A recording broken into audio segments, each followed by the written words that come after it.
ദൈവമായ കർത്താവെ, അങ്ങയുടെ പരിജ്ഞാനത്താൽ സർവ്വഭൂമിയും നിറയുമാറാകട്ടെ. പ്രിയ വായനാ സുഹൃത്തെ, താങ്കൾക്ക് യേശു കർത്താവിൻ്റെ നാമത്തിൽ സ്നേഹവന്ദനം. ഇന്ന് മെയ് 30, ഒന്നാമത്തെ വായനാ ഭാഗം യോശുവയുടെ പുസ്തകം 16-ാം അധ്യായം. ഒരു ചെറിയ അധ്യായമാണ്. ഇതിൽ യോസഫിൻ്റെ മക്കൾക്ക് കിട്ടിയ അവകാശം എന്ന് പറഞ്ഞാണ് ഇത് ആരംഭിക്കുന്നത്. യോസഫ് എന്ന് പറയുന്നത് ഇസ്രായേൽ അല്ലെങ്കിൽ യാക്കോബിൻ്റെ 12 മക്കളിൽ ഒരുവനാണ്. ഇവിടെ യോസഫിൻ്റെ 2 മക്കൾക്ക് അവകാശം കിട്ടുന്നുണ്ട്, മനശ്ശെക്കും എഫ്രൈമിനും. അപ്പോൾ അതെങ്ങനെ സംഭവിക്കുന്നു എന്ന് ചോദിച്ചാൽ അറിയാവുന്നതാണെങ്കിലും ഒന്നുകൂടെ പറയാം. യോസഫിൻ്റെ മക്കളും ഒക്കെ പിതാവിനെ കാണാൻ വരുമ്പോൾ, ഇസ്രായേലിനെ കാണാൻ വരുമ്പോൾ, ഇസ്രായേൽ അനുഗ്രഹിക്കുമ്പോൾ ഈ മക്കളെ യോസഫിനെ അനുഗ്രഹിക്കാൻ ആണ്. യോസഫിനൊരു ഗോത്രമാണല്ലോ. പക്ഷേ ആ യോസഫിനെ ഗോത്രമായിട്ട് അല്ല പിതാവ് അനുഗ്രഹിക്കുന്നത്. ഇവർ രണ്ടുപേരും എനിക്കിരിക്കട്ടെ എന്നാണ് ഇസ്രായേൽ പറയുന്നത്. അങ്ങനെ ഈ 2 മക്കളെ ബാക്കിയുള്ള 10 അല്ലെങ്കിൽ 11 മക്കളോട് കൂടി തൻ്റെ മക്കളായിട്ട് തന്നെ ഇസ്രായേൽ അല്ലെങ്കിൽ യാക്കോബ് എടുത്തു എന്നുള്ളതാണ്. അപ്പം അതിന് കാരണം ചിലപ്പോൾ ഇസ്രായേലിൽ ഭൂമി അവകാശം കൊടുക്കുമ്പോൾ നമുക്ക് നേരത്തെ അറിയാം, അത് ലേവിക്ക് അവകാശം ഭൂമിയിലില്ല. അപ്പോൾ 12 ഗോത്രങ്ങളിൽ ഒരു ഗോത്രം മാറിപ്പോകുന്നു. അപ്പോൾ പിന്നെ ബാക്കി 11 ഗോത്രമേ ഉള്ളൂ. അപ്പോൾ യോസഫിനും അവകാശം കൊടുക്കുന്നില്ല, യോസഫിന് 2 മക്കൾക്കാണ് കൊടുക്കുന്നത്. അപ്പോൾ അത് 12 ആവും. അത് വേറൊരു കണക്ക് പ്രകാരം. പക്ഷേ അവിടെ അതായിരിക്കുകയില്ല ചിലപ്പം ഇസ്രായേൽ ഉദ്ദേശിച്ചത് അല്ലെങ്കിൽ യാക്കോബ് ഉദ്ദേശിച്ചത്. യോസഫിന് ആ നാൾ വരെ ഉണ്ടായ കഷ്ടതയിലും അല്ലെങ്കിൽ ഒരു കോമ്പൻസേഷൻ ആയിരിക്കും ചിലപ്പോൾ ഉദ്ദേശിച്ചത്. അല്ലെങ്കിൽ ലേയ്ക്കും ലേയുടെ ദാസിക്കുമൊക്കെ മക്കൾ കൂടുതലുണ്ട്. എന്നാൽ റാഹേലിന് ഒരു മകൻ മാത്രമേ ഉള്ളൂ. അപ്പോൾ ഈ യോസഫും കൂടി ചേർത്ത് 2 മക്കൾ. അപ്പോൾ യോസഫിന് അതുകൊണ്ടായിരിക്കാം ചിലപ്പോൾ. അങ്ങനെയാണെങ്കിൽ അവർ 2 മക്കളും കൂടി ചേർത്തിട്ട് അപ്പോൾ ആ റാഹേലിൻ്റെ ദാസിക്കുമുള്ള മക്കളുടെ എണ്ണത്തിന് കൂട്ടാൻ വേണ്ടി അല്ലെങ്കിൽ ചെയ്തതായിരിക്കാം. അങ്ങനെ പല കാര്യങ്ങളായാലും ഇപ്പോൾ ദേശം വിഭജിച്ചു കൊടുക്കുമ്പോൾ യോസഫിന് നേരത്തെ തന്നെ ലേവ്യ ഗോത്രത്തിന് ഭൂമിയിൽ അവകാശമില്ല. ഇപ്പോൾ യോസഫിനും അവകാശമില്ല, മറിച്ച് യോസഫിൻ്റെ 2 മക്കളായ മനശ്ശെക്കും എഫ്രൈമിനുമാണ് അധികാരം കൊടുക്കുന്നത്, ഭൂമിയിൽ അവകാശം കൊടുക്കുന്നത്. ഇവിടെ തന്നെ വേറൊരു ട്വിസ്റ്റ് അവിടെ അനുഗ്രഹിക്കുന്ന സമയത്തുണ്ട്. യോസഫ് മക്കളെ മൂത്തവനായ മനശ്ശെയെ പിടിച്ച് അപ്പൻ്റെ വലത് കൈയുടെ നേരെയും ഇളയവനെ അപ്പൻ്റെ ഇടത് കൈയുടെ നേരെയുമാണ് അനുഗ്രഹിക്കാൻ നിർത്തുന്നത്. പക്ഷേ യാക്കോബ് കൈകൾ പിണച്ച് വലത് കൈ ഈ ഇടതുവശത്ത് നിൽക്കുന്ന എഫ്രൈമിൻ്റെ തലയിലും ഇടത് കൈ വലതുവശത്ത് നിൽക്കുന്ന മനശ്ശെയുടെ തലയിലുമാണ് വെക്കുന്നത്. പക്ഷേ അപ്പോൾ പറയുന്നുണ്ട് യോസഫ്, അയ്യോ അങ്ങനെയല്ലപ്പ, ഇവനാണ് മൂത്തതെന്ന്. അല്ല, അത് ഞാൻ അങ്ങനെ തന്നെ മനഃപൂർവ്വം ചെയ്തതാണ്. ഇളയവൻ കൂടുതൽ ആളുകളാൽ അനുഗ്രഹിക്കപ്പെടും, കൂടുതൽ വലിയ ജാതിയാവും എന്നൊക്കെ പറയുന്നുണ്ട്. അപ്പോൾ അത് ശരിയുമാണ്. ഒരു തെക്കേ രാജ്യമായ യഹൂദ എന്നറിയപ്പെടുന്നത് ഒരു ഗോത്രത്തിൻ്റെ പേരിലാണ്. പക്ഷേ അവിടെ ഒരു ഗോത്രം മാത്രമല്ല, വേറെ 1-1.5 ഗോത്രങ്ങൾ അവിടെ ഉണ്ട്. പക്ഷേ യഹൂദയുടെ പേരിലാണ് അറിയപ്പെടുന്നത്. ഒരു ഘട്ടത്തിൽ വടക്കേ രാജ്യമായ ഇസ്രായേൽ എഫ്രൈമിൻ്റെ പേരിലാണ് അറിയപ്പെട്ടിരുന്നത്. എഫ്രൈം എന്ന് ബൈബിളിൽ തന്നെ പലയിടത്തും ഇസ്രായേലിനെ എഫ്രൈം എന്ന് പറയുന്നുണ്ട്. അപ്പോൾ അങ്ങനെ ആക്കുന്ന ഒരു സംഭവം നമുക്കതിനകത്ത് കാണാം. ഇവിടെ നമ്മൾ ആദ്യം വായിക്കുന്നത് യോസഫിൻ്റെ മക്കൾക്ക് കിട്ടിയ അവകാശം. എവിടെയൊക്കെയാണ് സ്ഥലം കൊടുത്തു എന്നൊക്കെ പറയുന്നുണ്ട്. അങ്ങനെ യോസഫിൻ്റെ പുത്രന്മാരായ മനശ്ശെക്കും എഫ്രൈമിനും അവകാശം ലഭിച്ചു. പിന്നീട് വായിക്കുന്ന എഫ്രൈമിൻ്റെ മക്കൾക്ക് കുടുംബമായി. അപ്പം ബാക്കിയുള്ള ഭാഗത്ത് എഫ്രൈമിൻ്റെ മക്കൾക്ക് കിട്ടിയ അവകാശത്തെ പറ്റിയാണ് ബാക്കി പറയുന്നത്. ഇനി 17-ാം അധ്യായം നാളെ നമ്മൾ വായിക്കുമ്പം മനശ്ശെയുടെ ഗോത്രത്തിന് ഓഹരി കിട്ടിയെന്ന് പറഞ്ഞാൽ അത് നമ്മൾ വായിക്കുന്നു. പക്ഷെ ഇവിടെ നമ്മൾ ഇന്ന് വായിക്കുന്നത് എഫ്രൈമിന് കിട്ടിയ അവകാശത്തെക്കുറിച്ച് മാത്രമാണ്. എൻ്റെ അതിര് മിഖ്മത്തിൻ്റെ വടക്കുകൂടി പടിഞ്ഞാറോട്ട് ചെന്ന് താനത്ത് ശീലോ വരെ കിഴക്ക് തിരിഞ്ഞ് അതിനകത്ത്. അപ്പോൾ അത് ബാക്കി ഗോത്രങ്ങൾക്ക് കൃത്യമായി പറയുന്നത് പോലെ അതും പറയുന്നുണ്ട്. എഫ്രൈം ഗോത്രത്തിന് കുടുംബമായി കിട്ടിയ ഈ അവകാശം കൂടാതെ മനശ്ശെ മക്കളുടെ അവകാശത്തിൻ്റെ ഇടയിൽ എഫ്രൈം മക്കൾക്ക് വേർതിരിച്ചു കൊടുത്ത പട്ടണങ്ങളൊക്കെയും അവയുടെ ഗ്രാമങ്ങളും കൂടെ ഉണ്ടായിരുന്നു. ഇപ്പം മനശ്ശെയുടെ ഗോത്രത്തിന് 2 ഭാഗത്തും സ്ഥലം കിട്ടി എന്നുള്ളത് മറ്റൊരു കാര്യമാണ്. യോർദാനക്കരയും യോർദാനിക്കരയും അവർക്ക് അവകാശം കിട്ടുന്നുണ്ട്.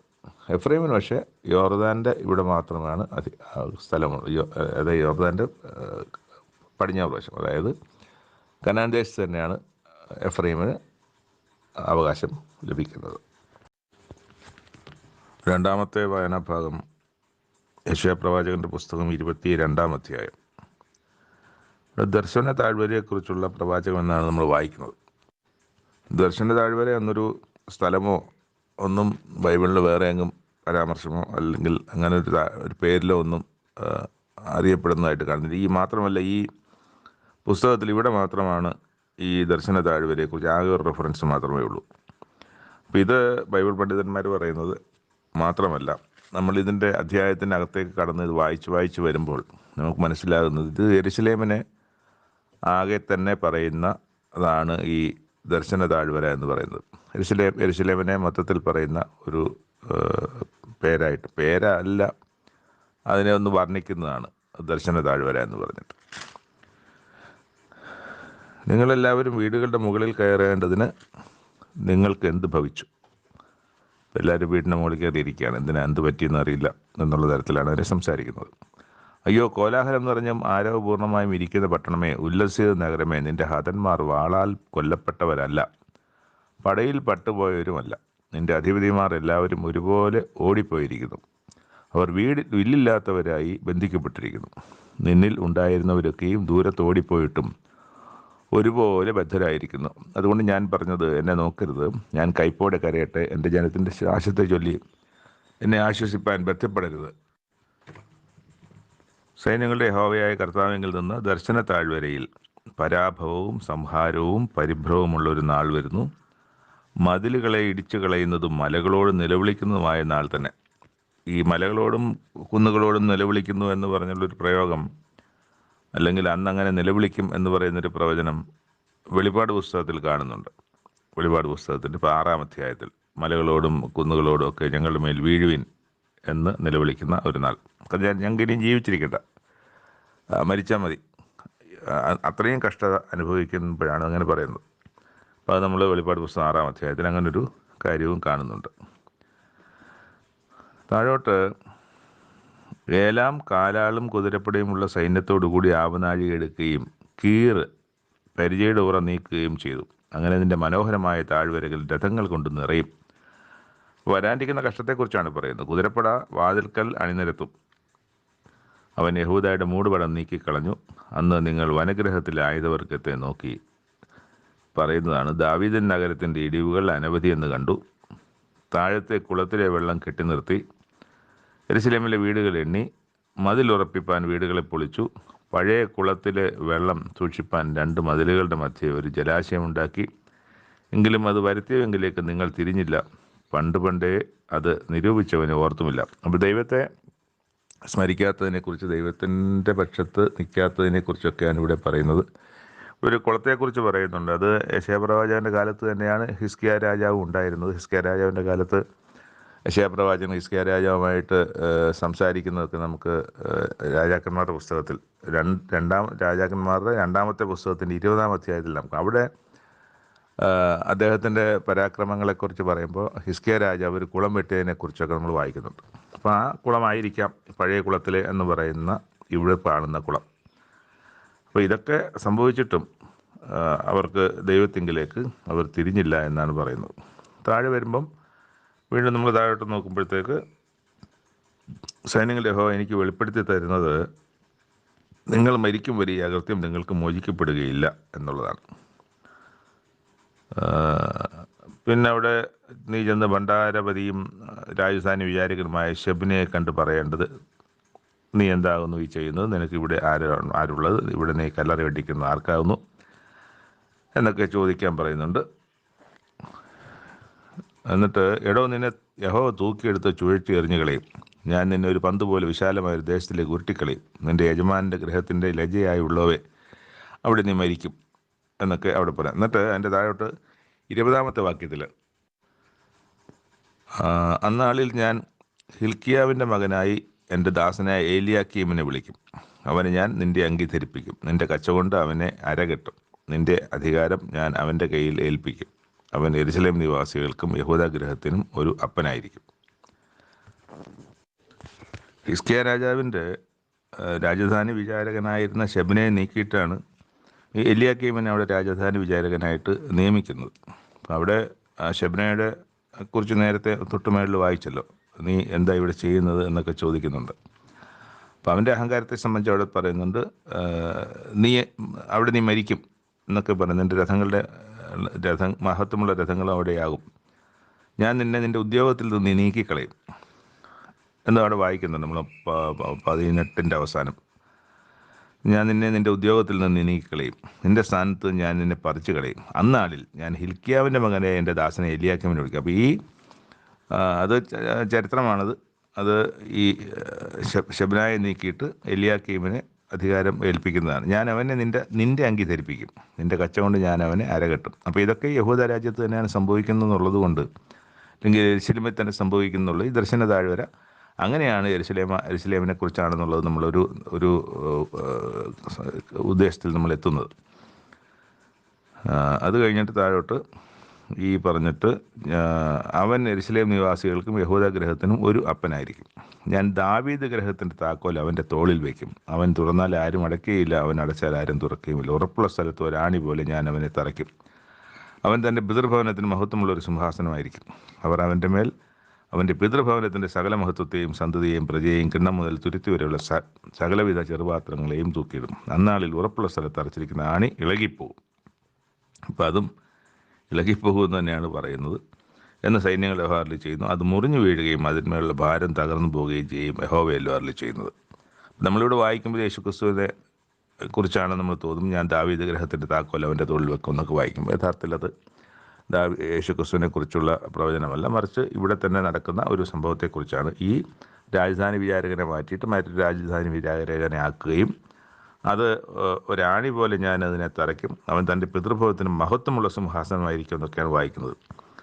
അന്നാളിൽ ഉറപ്പുള്ള സ്ഥലത്ത് തറച്ചിരുന്ന ആണി ഇളകിപ്പോകും. അതും ഇളകിപ്പോകാനുള്ളതാണ്, അല്ലെങ്കിൽ ഇളകിപ്പോകും, അല്ലെങ്കിൽ പിന്നീട് അത് ഇളകിപ്പോയി. അതൊന്നും അവിടെ മഹത്വമായിട്ട് നിൽക്കത്തില്ല. കാരണം വെച്ചാൽ യഹോവയായ ദൈവമാണ് ഇതെല്ലാം കൽപ്പിച്ചിരിക്കുന്നത്. അവർക്ക് വരാനിരിക്കുന്ന കഷ്ടങ്ങളെ സംബന്ധിച്ചൊക്കെയും ഇതിനകത്ത് വരാനിരിക്കുന്ന സംഭവങ്ങളെക്കുറിച്ച് യെശയ്യാ പ്രവാചകൻ പ്രവചിക്കുന്നുണ്ട്. ആ പ്രവചനമൊക്കെയും അതുപോലെ സംഭവിക്കും. കാരണം ദൈവമായ യഹോവയല്ലോ ഇതെല്ലാം അരുളി ചെയ്തിരിക്കുന്നത്. 3-ാമത്തെ വായനാഭാഗം എബ്രായർക്ക് എഴുതിയ ലേഖനം 1-2 അധ്യായങ്ങൾ. ഇവിടെ സാധാരണ നമ്മുടെ ലേഖനങ്ങൾ കാണുമ്പം ലേഖനകർത്താവ് ആരെന്ന് സാധാരണ കാണും. പക്ഷേ ഈ പുസ്തകത്തിൽ ലേഖനകർത്താവ് ആരെന്ന് കാണാനില്ല. പല ബൈബിൾ പണ്ഡിതന്മാരും ഏകസ്വരത്തിൽ പറയുന്ന ഒരു കാര്യം, ഇത് പൗലോസ് അപ്പോസ്തലൻ തന്നെ എഴുതിയതാണെന്നാണ്. അതിന് ഈ ലേഖനത്തിനകത്ത് തന്നെ അതിനകത്തുള്ള ആന്തരികമായ തെളിവുകളുണ്ട് എന്നും അവർ പറയുന്നുണ്ട്. ഇത് എബ്രായർക്ക് എഴുതിയ ലേഖനമെന്നാണ് പറയുന്നത്.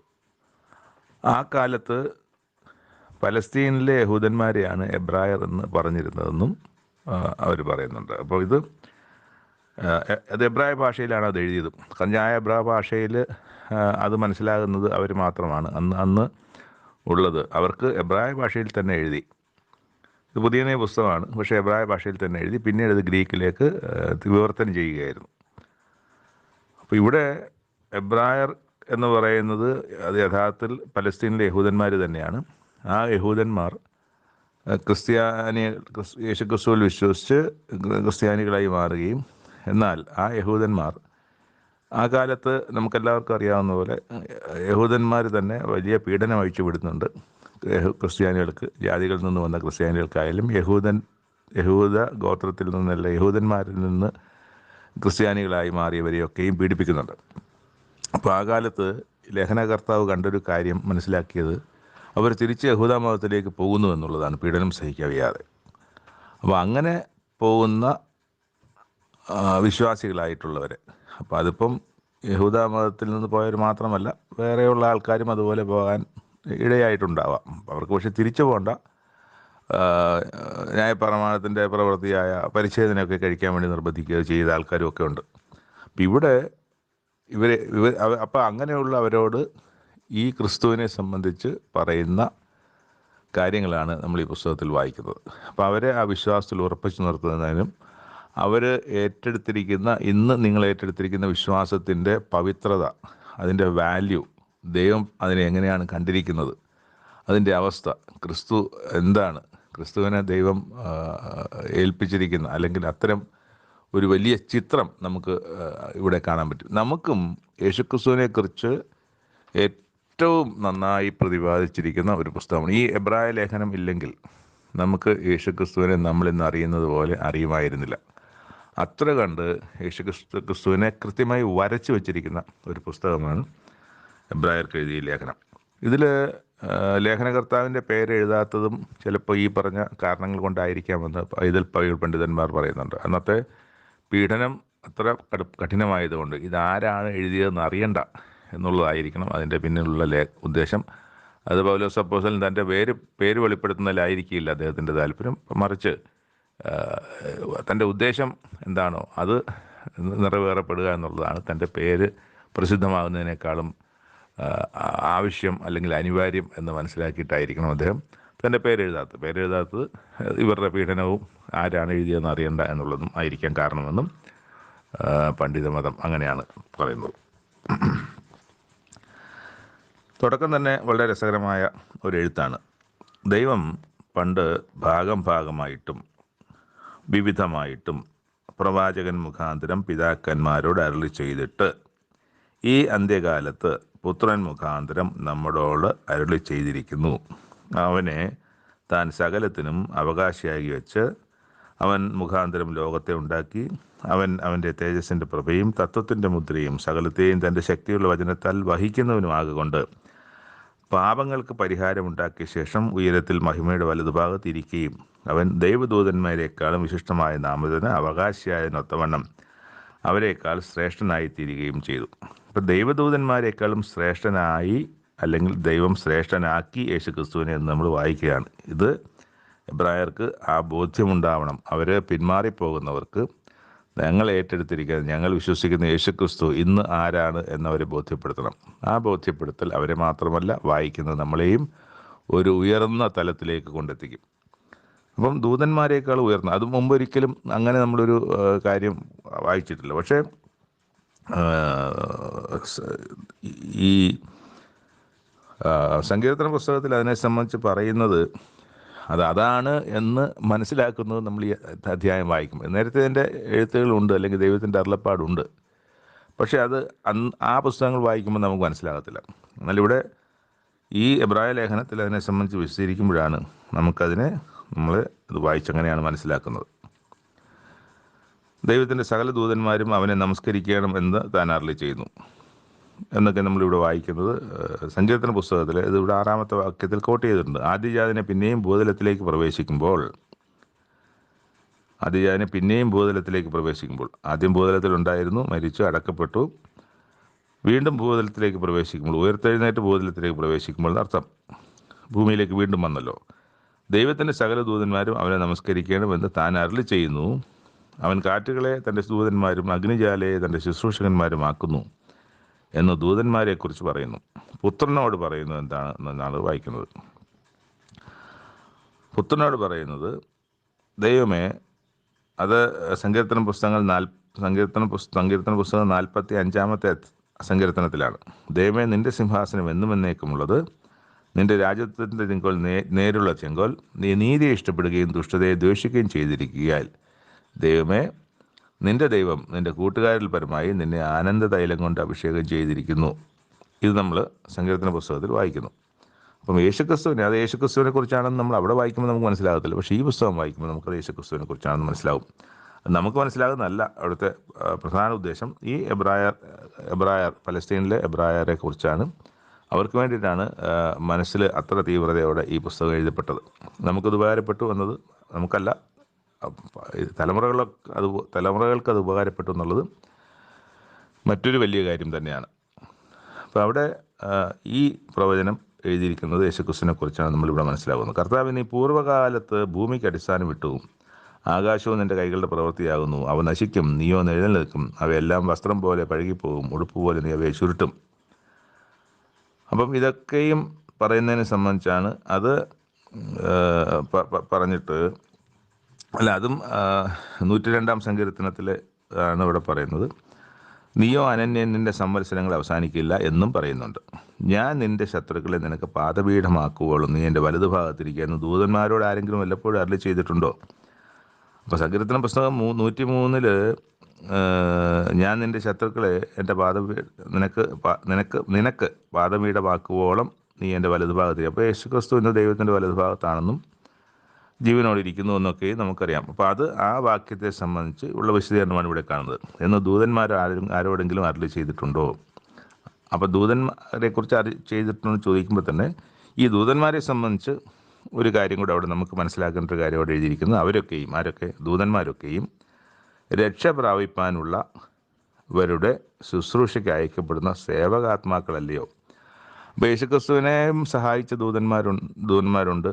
ഇന്ന് വിശ്വാസത്തിലേക്ക് നടന്നെടുക്കുന്ന ഈ സത്യവിശ്വാസത്തിലേക്ക് വരുന്ന നമുക്ക് ഓരോരുത്തർക്കും നമ്മുടെയും സേവകാത്മാക്കളായി ദൈവം അയക്കപ്പെടുന്ന ദൂതന്മാരുമുണ്ട് എന്നുള്ള കാര്യം നമ്മൾ മറക്കരുത്. അപ്പോൾ ഇവിടെ അതാണ്, ആ ഒരു സത്യമാണ് നമ്മളിവിടെ വായിക്കുന്നത്. ഇവിടെ യഥാർത്ഥത്തിൽ ദൂതന്മാരെ ഉയർത്താനല്ല ഈ ലേഖനം, ദൂതന്മാരെ ഉയർത്താനല്ല ഇവിടെ പറഞ്ഞിരിക്കുന്നത്. പക്ഷേ ആ ദൂതന്മാർ രക്ഷപ്രാപിപ്പാനുള്ളവർ ശുശ്രൂഷയൊക്കെ അയക്കപ്പെടുന്ന സേവകാത്മാക്കളല്ലയോ? അപ്പോൾ ഇവിടെ നമ്മൾ വേറൊരു കാര്യം കാണുന്നത്, വെളിപ്പാട് പുസ്തകത്തിൻ്റെ ആരംഭത്തിൽ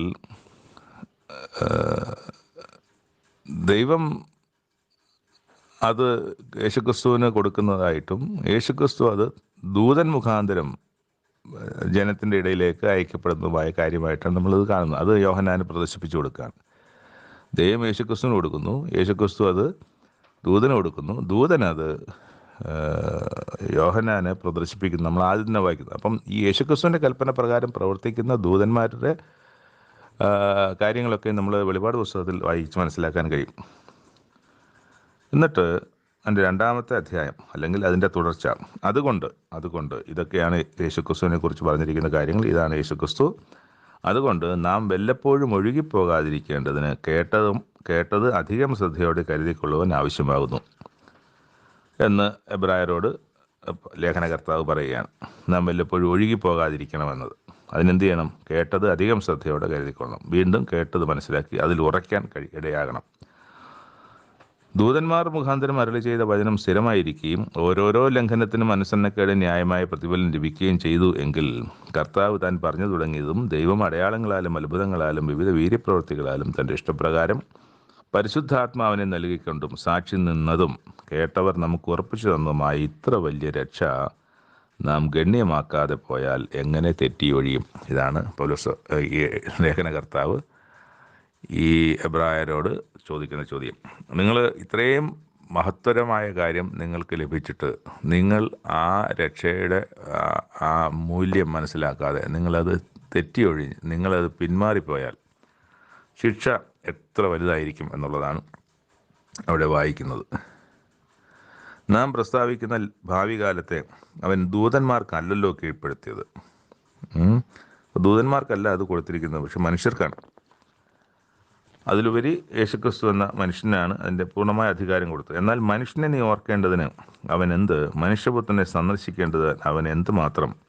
നീ അവനെ ദൂതന്മാരെക്കാളും അല്പം താഴ്ത്തി തേജസ്സും ബഹുമാനവും അവനെ അണിയിച്ചിരിക്കുന്നു. അപ്പോൾ ഇതിപ്പം യേശുക്രിസ്തുവിൻ്റെ കാര്യത്തിലല്ല, എല്ലാ മനുഷ്യരെ സംബന്ധിച്ചും അത് തന്നെയാണ്. ദൂതന്മാരെക്കാളും അല്പം താഴ്ത്തി തേജസ്സും ബഹുമാനവും അണിച്ചിരിക്കുന്നു. അപ്പോൾ ഇവിടെ യേശുക്രിസ്തു ദൂതന്മാരെക്കാൾ അല്പം താഴ്ത്തി ആണ് എങ്കിലും, അപ്പോൾ ആ താഴ്ച വന്നൊരു സമയം താഴ്ച എന്ന് പറയുന്നത് ദൂതന്മാർക്ക് മരണമില്ല, യേശുക്രിസ്തുവിന് മരണമുണ്ട്. അപ്പം അമർത്യരായ ദൂതന്മാർ, മർത്യരായ മനുഷ്യർ, യേശുക്രിസ്തു അങ്ങനെ താഴ്ചയുള്ളവരാണ്. അവർ മരിക്കില്ല, നമ്മൾ മരിക്കും എന്നുള്ളത് കാര്യം കൊണ്ട് നമ്മൾ താഴ്ചയുള്ളവരാണ്. അപ്പോൾ ഉയർത്തെഴുന്നേറ്റ് ജീവൻ ലഭിച്ച്, മരിച്ചുപോയ ആൾക്ക് ജീവൻ ലഭിച്ച് നിത്യജീവനും കൂടി ലഭിച്ചു കഴിയുമ്പം അത് അവിടെ അങ്ങനെയാണ് അവിടെ നമ്മൾ കാണുന്നത്. എന്നാൽ വായിക്കാം. എല്ലാവർക്കും വേണ്ടി മരണം ആസ്വദിപ്പാൻ ദൂതന്മാരിലും ഒരല്പം ഒരു താഴ്ച വന്നവനായ യേശു മരണം അനുഭവിച്ചതുകൊണ്ട് അവനെ മഹത്വവും ബഹുമാനവും അണിഞ്ഞവനായി നാം കാണുന്നു. എന്നിട്ട് ഒരിടത്ത് നമ്മൾ എവിടെ വായിക്കുന്നത്, ദൈവത്തിൻ്റെ സകല ദൂതന്മാരും അവനെ നമസ്കരിക്കണം എന്ന് നമ്മളെടുത്ത് കാണുന്നുണ്ട്. അതുപോലെ തന്നെ ദൂതന്മാരുടെയും മുകളിൽ ആക്കിയിട്ടുണ്ട് യേശുക്രിസ്തുവിനെ. അത് നമുക്ക് വായിച്ചു വരുമ്പോൾ എവിടെയും തന്നെ കാണാൻ കഴിയും. ദൂതന്മാരിലും ഉയർന്ന സ്ഥാനത്താണ് ഇന്ന് യേശുക്രിസ്തു. അത് യേശുക്രിസ്തുവിൻ്റെ ജീവിതം, ആ ജീവിതത്തിൽ മരണത്തിന് പോലും 3 ദിവസം പോലും പൂർണ്ണമായും പിടിച്ചു വെക്കാൻ കഴിയാത്ത സംഗതി, അതിൽ നിന്ന് ആ മരണത്തെ ഉപേക്ഷിച്ച് ജീവനിലേക്ക് കടക്കുന്ന യേശുക്രിസ്തു ദൈവം ഉയർപ്പിക്കുന്നു. അങ്ങനെ യേശുക്രിസ്തു ദൂതന്മാരെക്കാളും ഉയർച്ച വന്നവനായിട്ടാണ് ഇരിക്കുന്നത്. അതുകൊണ്ടാണ് ദൂതന്മാരോട് കൽപ്പിക്കുന്നത് ഇന്നത് ചെയ്യുക, അത് ചെയ്യുന്നൊക്കെ പറയുന്നത്. അങ്ങനെയാണ് നമ്മൾ കാണുന്ന വെളിപ്പാട് പുസ്തകത്തിലെ ദർശനങ്ങളൊക്കെ ദൂതന്മാരാണ് യോഹന്നാനെ കാണിച്ചു കൊടുക്കുന്നത്. അത് യേശുക്രിസ്തുവിൻ്റെ കൽപ്പനയായിട്ടാണ് എന്ന് നമ്മൾ വായിക്കുന്നുമുണ്ട്. അപ്പോൾ ദൂതന്മാരെക്കാളും ശ്രേഷ്ഠനായി തീരുന്നുണ്ട്. അത് നമ്മൾ ഇന്ന് വായിച്ച 1-ാമത്തെ അധ്യായത്തിൻ്റെ 4-ാമത്തെ വാക്യത്തിൻ്റെ തന്നെ ഉണ്ട്. അവൻ ദൂതന്മാരെക്കാളും വിശിഷ്ടമായ നാമത്തിന് അവകാശിയായ ഒത്തവണ്ണം അവരെക്കാൾ ശ്രേഷ്ഠനായി തീരുകയും ചെയ്തു. അത് നമ്മൾ ഇന്ന് വായിച്ചെടുത്ത് തന്നെയാണുള്ളത് കേട്ടോ. അപ്പോൾ ദൂതന്മാരെക്കാൾ വിശിഷ്ടമായ നാമത്തിന് അവകാശിയായ ഒത്തവണ്ണം അവരെക്കാൾ ശ്രേഷ്ഠനായി തീരുകയും ചെയ്തു എന്ന് ലേഖനകർത്താവ് ഇവിടെ പറയുന്നുണ്ട്. അപ്പം ഇത് പ്രവചനങ്ങളിലൊക്കെ ഈ നിവൃത്തിയും കൂടിയാണ്. എന്നിട്ട് നമ്മൾ വായിച്ചു വന്നതിൻ്റെ തുടർച്ച സകലത്തിനും അതിൽ ഒരു പ്രവചനം അവിടെ എടുത്തു പറയുന്നുണ്ട്. അത് സങ്കീർത്തനം 8-ാം അധ്യായത്തിലേത്. ദൂതന്മാർക്ക് ഞാൻ നേരത്തെ വായിച്ചത് തന്നെ, മനുഷ്യപുത്രനെ നീ ഓർക്കേണ്ടതിന് അവനെന്ത്, മനുഷ്യപുത്രനെ സന്ദർശിക്കേണ്ടതിന് എന്തുമാത്രം, നീ അവനെ ദൂതന്മാരെക്കാൾ അല്പം താഴ്ത്തി, ദേശം ബഹുമാനം അവനെ അഴിച്ചിരിക്കും, നിന്റെ കൈകളുടെ പ്രവർത്തികൾ നീ അവനെ അധിപതിയാക്കി, സകലവും അവൻ്റെ കാൽ കീഴാക്കിയിരിക്കുന്നു. ആരെയാണ്? യേശുക്രിസ്തുവിൻ്റെ കാൽ കീഴാക്കിയിരിക്കുന്നു സകലവും എന്ന് ഒരുവൻ ഒരിടത്ത് സാക്ഷ്യം പറയുന്നു. അത് സങ്കീർത്തന പുസ്തകം 8-ാം അധ്യായത്തിലാണ് അതിനെക്കുറിച്ച് പറയുന്നത്.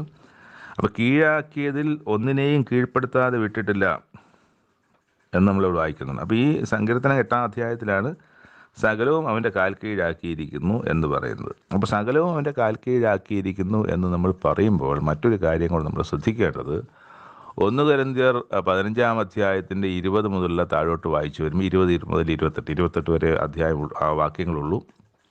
വായിച്ചു വരുമ്പോൾ സകലവും അവൻ്റെ കാൽ കീഴാക്കിയിരിക്കുന്നു എന്നുണ്ടല്ലോ എന്ന് പറഞ്ഞിട്ട് സകലവും അവന് കാൽ കീഴാക്കി കൊടുത്തവൻ ഒഴികെ എന്നൊരു കാര്യം കൂടെ നമ്മളവിടെ വായിക്കുന്നുണ്ട്. അത് നമ്മൾ ശ്രദ്ധിക്കണം.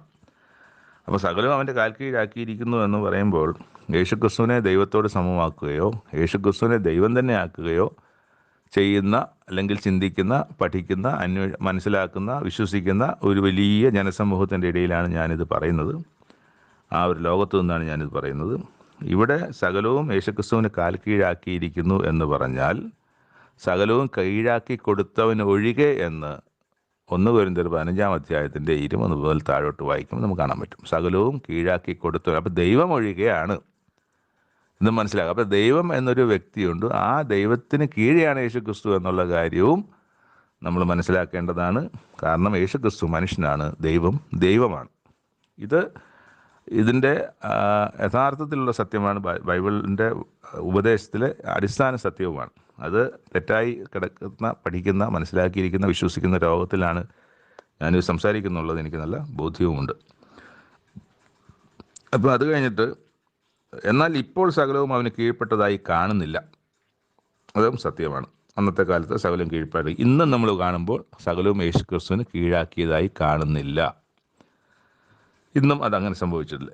എങ്കിലും അവിടെയാണ് നമ്മൾ നേരത്തെ വായിച്ചത്, മരണമാസ ദൂതന്മാരിലും ഒരു താഴ്ച വന്നവനായ യേശു മരണം അനുഭവിച്ചതുകൊണ്ട് അവനെ മഹത്വവും ബഹുമാനവും അണിഞ്ഞവനെ നാം കാണുന്നു. സകലത്തിനും കാരണഭൂതനുമായവൻ അനേകം പുത്രന്മാരെ തേജസ്സിലേക്ക് നടത്തുമ്പോൾ അവരുടെ രക്ഷാനായകനെ കഷ്ടാനുഭവങ്ങളാൽ തികഞ്ഞവനാക്കുന്നത് യുക്തം ആയിരുന്നു. ദൈവത്തിനത് ഇതാണ് യുക്തമെന്നാണ് തോന്നിയത്. അപ്പം അങ്ങനെ കഷ്ടം അനുഭവിച്ച ഒരുപാട് ദൈവത്തിൻ്റെ ദാസന്മാരുണ്ട്. യെശയ്യാ പ്രവാചകൻ അടക്കം ഒരുപാട് ആൾക്കാരുണ്ട്. അവരിൽ മുന്തിയവനായി ഏറ്റവും കഷ്ടം അനുഭവിച്ച ഒരുവനായിട്ട് യേശുക്രിസ്തുവിനെ നിർത്തേണ്ടത് അത് ആവശ്യമായിരുന്നു, യുക്തമായിരുന്നു എന്ന് ദൈവത്തിന് തോന്നി. അതുകൊണ്ട് ദൈവം അത് ചെയ്തു. ഞാൻ നിന്റെ നാമത്തെ എൻ്റെ സഹോദരന്മാരോട് കീർത്തിക്കും, സഭാപതിയെ ഞാൻ നിന്നെ സ്തുതിക്കും എന്ന് സങ്കീർത്തനം 22 ഒരു കോട്ട് ഇവിടെ എടുത്തു പറയുന്നുണ്ട്. അപ്പോൾ മക്കളെ, ഈ ദൈവത്തിൻ്റെ മക്കളെ സഹോദരന്മാരെന്ന് വിളിക്കാൻ അവൻ ലജ്ജിക്കുന്നില്ല എന്നുള്ളതാണ് അവിടെ പറയുന്ന കാര്യം. അപ്പോൾ നമ്മളെയൊക്കെ സഹോദരൻ എന്ന് വിളിക്കാൻ യേശുക്രിസ്തു ലജ്ജിക്കുന്നില്ല എന്നാണ് പറയുന്നത്. അപ്പോൾ നമ്മളിപ്പം ഞാൻ എന്നെപ്പോലെ വിശ്വസിക്കുന്ന ഒരാളിനെ സഹോദര അല്ലെങ്കിൽ സഹോദരി എന്ന് വിളിക്കുന്നത് എല്ലാ ഇന്ത്യക്കാരും എൻ്റെ സഹോദരന്മാരാണ് എന്ന് പറയുന്ന ആശയത്തിലല്ല, മറിച്ച് ക്രിസ്തുവിൽ അവൻ എനിക്ക് സഹോദരനാണ് എന്നുള്ള ആശയത്തിലാണ്, അല്ലെങ്കിൽ ആ സത്യത്തിലാണ്. ക്രിസ്തുവിൽ എൻ്റെ കൂടെയുള്ള സഹവിശ്വാസി എനിക്ക് ക്രിസ്തുവിൽ സഹോദരനാണ്. എങ്ങനെയാണ് ക്രിസ്തുവിൽ സഹോദരനാകുന്നത്? ഞാൻ ക്രിസ്തുവിലേക്കാകുമ്പോൾ ഞാൻ ദൈവത്തിൻ്റെ പൈതലാകുകയാണ്. ഞാൻ ദൈവത്തിൻ്റെ പൈതലാകുമ്പോൾ, അല്ലെങ്കിൽ ദൈവത്തിൻ്റെ പുത്രനാകുമ്പോൾ, അല്ലെങ്കിൽ വേറൊരാൾ ദൈവത്തിൻ്റെ പുത്രിയാകുമ്പോൾ, ഓൾറെഡി തന്നെ യേശുക്രിസ്തു ദൈവത്തിൻ്റെ പുത്രനായിരിക്കുന്ന ഒരുവനുണ്ട്, യേശുക്രിസ്തു. അപ്പം ഞാൻ ദൈവത്തിൻ്റെ പുത്രനാകുന്നു, യേശുക്രിസ്തു ദൈവത്തിൻ്റെ പുത്രനാണ്. അപ്പം ഞാനും യേശുക്രിസ്തുവും തമ്മിലുള്ള ബന്ധം ഒരപ്പൻ്റെ 2 മക്കൾ എന്ന നിലയ്ക്ക് ഞാനും യേശുക്രിസ്തുവും തമ്മിൽ സഹോദര ബന്ധമാണ് ഉള്ളത്. അത് മൂത്ത സഹോദരനാണെന്നുള്ളതാണ്, എന്നൊരു ബന്ധമാണ്. ആ ഒരു സഹോദര ബന്ധമാണ്. അത് തന്നെ അവനോട് പറയുന്നത്.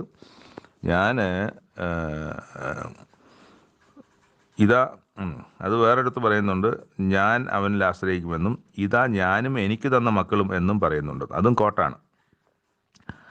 അപ്പോൾ ഈ സങ്കീർത്തനങ്ങൾ 22 പറയുന്ന ഞാൻ അവരെ എൻ്റെ നാമത്തെ സഹോദരന്മാരോട് കീർത്തിക്കും, സഭാമധ്യേ ഞാൻ അവനെ സ്തുതിക്കുമെന്നൊക്കെ പറയുന്നിടത്ത് ഇവിടുത്തെ ലേഖനകർത്താവ് പറയുന്നത് അത് ഹേതു അവൻ അവരെ സഹോദരന്മാരെന്ന് വിളിക്കാൻ ലജ്ജിച്ചില്ല എന്നാണ്. അപ്പം എല്ലാവർക്കും യേശുക്രിസ്തുവിനും പിതാവ് ഒരുവൻ, എല്ലാം ഒരുവനല്ലോ പിതാവ്. അപ്പോൾ വിശുദ്ധീകരിക്കുന്നവരാരാ? യേശുക്രിസ്തു. വിശുദ്ധീകരിക്കപ്പെടുന്നവരാരാ? ഈ വായിക്കുകയും കേൾക്കുകയും ചെയ്യുന്ന നമ്മൾ ഓരോരുത്തരും. അപ്പോൾ വിശുദ്ധീകരിക്കപ്പെടുന്നവർക്കും എല്ലാവർക്കും ഒരുവനല്ലോ പിതാവ്. അപ്പോൾ ഒരുവൻ തന്നെയാണ് പിതാവെങ്കിൽ യേശുക്രിസ്തുവിനും പിതാവ് ദൈവം, എനിക്കും പിതാവ് ദൈവമാണെങ്കിൽ ഞാനും യേശുക്രിസ്തു നമ്മൾ ബന്ധം എന്താണെന്ന് ചിന്തിച്ചാൽ മതി. താഴോട്ട്, മക്കൾ ജഡരക്തങ്ങളോട് കൂടിയവർ ആകൊണ്ട് അവനും അവരെ പോലെ ജഡരക്തങ്ങളോട് കൂടിയവനായി മരണത്തിൻ്റെ അധികാരിയായ പിശാചിനെ തൻ്റെ മരണത്താൽ നീക്കി ജീവപര്യന്തം മരണഭീതിയിൽ അടിമകളായിരുന്നവരൊക്കെയും വിടുവിച്ചു. അപ്പം സകല മനുഷ്യരും മരിച്ചു പോകേണ്ട മനുഷ്യരെ യേശുക്രിസ്തുവിലൂടെ വീണ്ടും ജീവൻ കൊടുത്ത് നിർത്തുവാനുള്ള ഒരു വലിയ പദ്ധതിയാണ് അവിടെ നമ്മൾ വായിക്കുന്നത്. ദൂതന്മാരെ സംരക്ഷണം ചെയ്യുവാനല്ല, അബ്രഹാമിൻ്റെ സന്തതിയെ സംരക്ഷണം ചെയ്യുവാനത്രേ യേശു വന്നത്. ദൂതന്മാർക്ക് പ്രത്യേക സംരക്ഷണം ആവശ്യമില്ല. ദൂതന്മാർ നിത്യമായി ഉള്ളവരാണ്, അവർ അമർത്യരാണ്. അപ്പം മർത്യരായിരിക്കുന്ന മനുഷ്യരെ അമർത്യത കൊടുക്കാനാണ് യേശുക്രിസ്തു വന്നതെന്നാണ് അവിടെ എഴുതിയിരിക്കുന്നത്. അതുകൊണ്ട് ജനത്തിൻ്റെ പാപങ്ങൾക്ക് പ്രായശ്ചിത്തം വരുത്തുവാൻ അവൻ കരുണയുള്ളവനും, യേശുക്രിസ്തു കരുണയുള്ളവനും ദൈവകാര്യത്തിൽ വിശ്വസ്ത മഹാപുരോഹിതനുമാകേണ്ടതിന് സകലത്തിനും തൻ്റെ സഹോദരന്മാർ സദസ്യനായി തീരുവാൻ ആവശ്യമായിരുന്നു. അപ്പോൾ ഇവിടെ യേശുക്രിസ്തു ദൈവത്തിൻ്റെ പുത്രനാണെന്ന് പറയുന്നുണ്ട്. അപ്പോൾ യേശുക്രിസ്തുവിനെ ഇത്ര കൊണ്ട് ഉയർത്തിയാൽ യേശുക്രിസ്തുവിനെ കൃത്യമായി വരച്ച് കാണിക്കുകയാണ് ഈ എബ്രായർക്ക്. അവിടെ മറ്റൊരു കാര്യം കൂടെ പറയുന്നത് വായിച്ചത് വിശ്വസ്ത മഹാപുരോഹിതനാണെന്നാണ്. അപ്പം ദൈവകാര്യത്തിൽ വിശ്വസ്ത മഹാപുരോഹിതൻ. അപ്പോൾ യേശുക്രിസ്തുവിനെ ആ ഒരു തലത്തിലും, അപ്പോൾ അവർക്ക് അന്നറിയാവുന്ന പുരോഹിതന്മാരുണ്ട്, ഭൂമിയിലെ മനുഷ്യരായ പുരോഹിതന്മാരുണ്ട്. ആ പുരോഹിതന്മാരൊക്കെയും മരിച്ചു പോയിട്ടുണ്ട്. എന്നാൽ യേശുക്രിസ്തു അവിടെ യാഗങ്ങൾ പലതും നടന്നിട്ടുണ്ട്, ലക്ഷക്കണക്കിന് യാഗങ്ങൾ നടത്തുന്നുണ്ട്. ആ യാഗങ്ങളിൽ നിന്ന് യേശുക്രിസ്തു വന്ന് ഏകയാഗത്തിലേക്ക് വരും. അതൊക്കെ ഇതിനകത്ത് നമ്മൾ വായിക്കുന്നുണ്ട്, ഈ ഏകയാഗത്തെ സംബന്ധിച്ചൊക്കെ. എബ്രായർക്ക് എഴുതിയ ലേഖനത്തിൽ. അപ്പോൾ ഏകയാഗത്തിലൂടെ ആ ഒരു പൗരോഹിത്യത്തിലെ ഭൂമിയിലുണ്ടായിരുന്ന അതേവരെയുള്ള പൗരോഹിത്യത്തെയൊക്കെ നീക്കി അത് നീക്കിയിട്ട് ഈ ഒരു പുരോഹിതനെ, ഈ ഒരു ഒരേ ഒരു പുരോഹിതനെ ആക്കി മാറ്റി, എന്നേക്കുമുള്ള പുരോഹിതനാക്കി മാറ്റിയതിനെ സംബന്ധിച്ചൊക്കെ ഇവിടെ എഴുതുകയാണ്. അപ്പോൾ വിശ്വസ്ത മഹാപുരോഹിതനാകേണ്ടതിന് സകലത്തിനും മുൻപ് സഹോദരന്മാരോട് സദൃശനായി തീരുവാൻ ആവശ്യമായിരുന്നു. താൻ തന്നെ പരീക്ഷിതനായി കഷ്ടം അനുഭവിച്ചിരിക്കാൻ പരീക്ഷിക്കപ്പെടുന്നവർക്ക് സഹായിപ്പാൻ കഴിവുള്ളവനാകുന്നു. അപ്പോൾ ഇവിടെ പരീക്ഷിക്കപ്പെടുന്ന ഒരു ജനമായി നിൽക്കുകയാണ് ഈ എബ്രായർ, അല്ലെങ്കിൽ യഹൂദ ക്രിസ്ത്യാനികൾ. അവർ രക്ഷയില്ല, അവർ തിരിച്ച് യഹൂദ മതത്തിലേക്ക് പോവുകയെ രക്ഷയുള്ളൂ എന്ന് പറയുന്ന സ്ഥലത്താണ് അവർക്ക് ഒരാശ്വാസം, അല്ലെങ്കിൽ അവർക്കൊരു സത്യം മനസ്സിലാക്കി കൊടുക്കുന്നത്. നിങ്ങൾ ഇന്ന് പരീക്ഷിതരായിരിക്കുന്നു, നിങ്ങൾ കഷ്ടം അനുഭവിച്ചുകൊണ്ടിരിക്കുകയാണ്, നിങ്ങൾ ഒരു മടങ്ങിപ്പോക്കിന് നിർബന്ധിക്കപ്പെടുകയാണ്. എന്നാൽ ഇതിനേക്കാൾ നിങ്ങൾ അനുഭവിക്കുന്നതിനേക്കാളും വലിയ കഷ്ടം അനുഭവിച്ച ഒരുവൻ നിങ്ങളെപ്പോലെ പരീക്ഷിക്കപ്പെടുന്നവർക്ക് സഹായിയായി നിൽക്കുന്നുണ്ട്. സഹായിപ്പാൻ കഴിവുള്ളവനാണ് യേശുക്രിസ്തു. നിങ്ങൾ മറക്കരുത്, ആ യേശുക്രിസ്തുവിൽ നിങ്ങൾ ആശ്രയിക്കുക. നിങ്ങളിന്ന് അനുഭവിക്കുന്ന കഷ്ടങ്ങൾക്ക് നിങ്ങൾക്ക് വിടുതലുണ്ടാകും, നിങ്ങൾക്കൊരു മടങ്ങിപ്പോക്ക് ആവശ്യമില്ല എന്നൊക്കെ അവരെ പ്രബോധിപ്പിക്കുന്ന ഒരു ലേഖനത്തിലെ 2 അധ്യായത്തിൻ്റെ അവസാനമാണ് ഇപ്പം നമ്മൾ വായിച്ചു നിർത്തിയത്.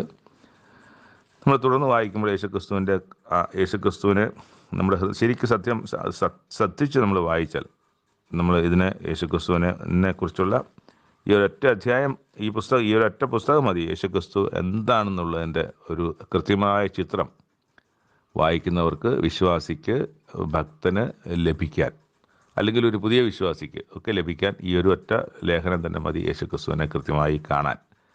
അപ്പം അതിനുള്ള അവസരം ദൈവം ഒരുക്കിയിട്ടുണ്ട്. നമുക്ക് നാളെ തുടർന്നുള്ള ദിവസങ്ങളിൽ അതിനെ കൂടുതലായി നമുക്കറിയാം. 3 വായനാഭാഗങ്ങളോട് അവസാനിക്കുന്നു.